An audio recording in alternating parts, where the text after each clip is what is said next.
छात्रों, एक बार फिर से आप सभी का बहुत बहुत स्वागत है। आज हम एससीईआरटी दिल्ली द्वारा जारी 8वीं क्लास की सामाजिक अध्ययन की कार्यपत्रक संख्या 4 जो कि सीखने के प्रतिफल पर आधारित है, इसमें आपके सामने बताया था। हमने 3 वर्कशीट पहले ही अपलोड कर चुके हैं। ये चौथी है। 10 वर्कशीट है। हर वर्कशीट में 15 प्रश्न हैं। सभी प्रश्न अनिवार्य हैं और प्रश्नों का ध्यानपूर्वक पढ़ना है और जो प्रश्न सही हैं उनके सामने वाले विकल्प के सामने आपको सही का निशान लगाना है। तो हम पहले प्रश्न की तरफ बढ़ते हैं। पहला प्रश्न है, लॉर्ड हेस्टिंग की सर्वोच्चता की नीति द्वारा ईस्ट इंडिया कंपनी क्या साबित करना चाहती थी। तो पहले का आपका विकल्प है व्यापार की सर्वोच्चता, सत्ता की सर्वोच्चता, न्यायिक सर्वोच्चता, अधिग्रहण की सर्वोच्चता। तो बी उत्तर सही है, आप इसे सही मानें। दूसरा प्रश्न है, निम्नलिखित गवर्नर जनरल में से किसने बंगाल में अस्थायी बंदोबस्त लागू किया।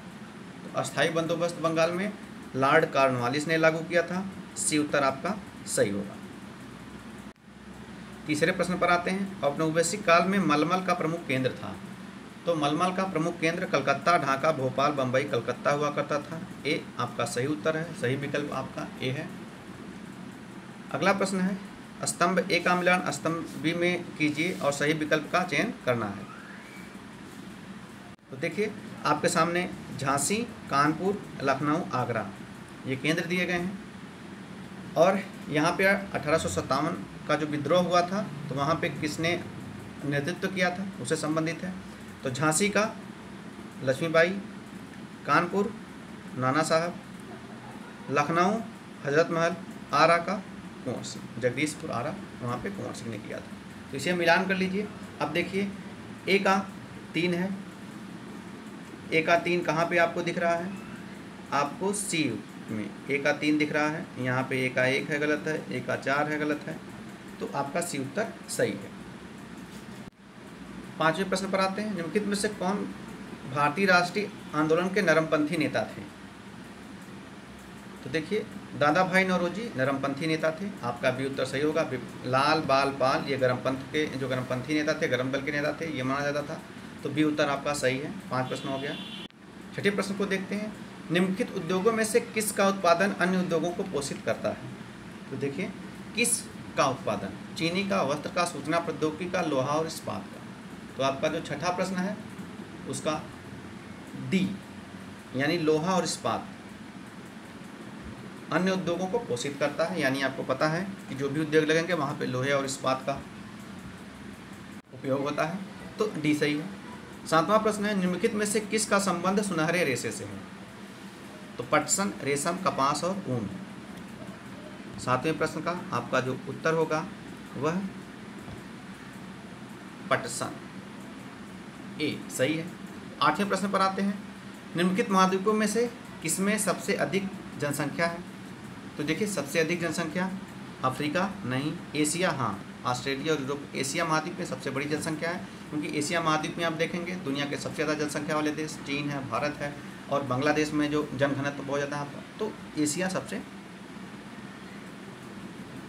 जनसंख्या वाला महाद्वीप है। 9वां है, दावानल का निम्नलिखित में से कौन सा एक प्रभाव है। दावानल यानी जो जंगलों में आग लगती है, वन्य जीवों के आवास का नष्ट होना, वन्य जीवों का पलायन कर जाना, दावानल के स्थान पर वनस्पति का कभी ना उगना, परितंत्र का अप्रभावित रहना।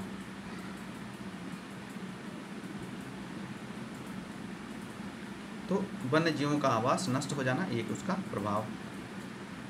10वां प्रश्न है, आध्यात्मिक खनिज निम्नलिखित में से मुख्यतः किस प्रकार की शैल में पाए जाते हैं। बात कर रहे हैं आध्यात्मिक खनिज की। प्रश्न नंबर 10, इसके ऑप्शन हम पढ़ लेते हैं। अवसादी, आग्नेय, कायांतरित। डी है अवसादी और कायांतरित। तो जो आपका 10वां है इसमें जो उत्तर है ए, अवसादी जो चट्टानें होती हैं उसमें आध्यात्मिक खनिज इन्हीं शैलों में पाए जाते हैं। प्रश्न 11 पर आते हैं, संघवाद का अर्थ है। संघवाद देश में एक से अधिक स्तर की सरकार का होना, देश में एक स्तर की सरकार का होना, संसदीय सरकार और अध्यात्मात्मक सरकार। तो आपका 11 जो प्रश्न है उसका ए उत्तर सही है। यानी अधिक स्तर पे संघवादी होता है, जैसे केंद्र सरकारें और राज्य में राज्य सरकार, तो एक से अधिक स्तर पर सरकारें होती हैं। 12वां है, निम्नलिखित वाहनों में से कौन सा सार्वजनिक परिवहन का साधन है? सार्वजनिक परिवहन का स्कूटर, कार, मोटरसाइकिल, बस। तो जो 12वें में आपका जो डी उत्तर है बस, ये सार्वजनिक परिवहन का एक साधन है, बाकी तो व्यक्तिगत रूप से ही साधन होते हैं। 13, निम्नलिखित में से कौन सा भोजन खाद्य सुरक्षा अधिनियम में शामिल नहीं है? तो आपने खाद्य सुरक्षा अधिनियम के बारे में पढ़ा है, तो खाद्य सुरक्षा अधिनियम में क्या शामिल नहीं है? प्रत्येक इंसान को रोटी मिले, सही है। कोई भूखा ना सोए, सही है। किसी को भी भूख से मृत्यु ना हो। डी जो है अधिक अन्न उत्पादन करना, ये खाद्य सुरक्षा अधिनियम में शामिल नहीं है। 14वां प्रश्न है, लोकसभा में सत्ताधारी दल का मुखिया कौन होता है? तो प्रधानमंत्री। सत्ताधारी दल का मुखिया को हम प्रधानमंत्री कहते हैं। 15, निम्नलिखित में से कौन कानून बनाता है? विधि मंत्रालय। देखिए, संसद बनाती है, विधि मंत्रालय, प्रधानमंत्री और सर्वोच्च न्यायालय। तो आपकी जो संसद है, संसद में ही हमारी कानून बनता है। आपको पता है संसद के 3 अंग होते हैं, राष्ट्रपति, लोकसभा और राज्यसभा। कानून यहीं बनते हैं। लोकसभा में मान लीजिए बिल पास हुआ, यहाँ से पास होकर राज्यसभा में पास होगा, फिर राष्ट्रपति के पास जाएगा, या राज्यसभा में अगर कानून बिल आया है तो यहाँ से जाएगा लोकसभा में, लोकसभा के पास राष्ट्रपति साइन कर देंगे, वो कानून बन जाता है। छात्रों, आपके 8वीं क्लास की ये जो वर्कशीट थी पूरी, वर्कशीट नंबर 4, इसे हमने कंप्लीट कर किया। इसे आप करिए और आगे हम जल्दी से और भी जो आपकी वर्कशीट है 1-2 दिन में पूरी अपलोड कर देंगे। विज्ञान की भी, इंग्लिश की भी हमारा प्रयास से अपलोड हो जाए। धन्यवाद।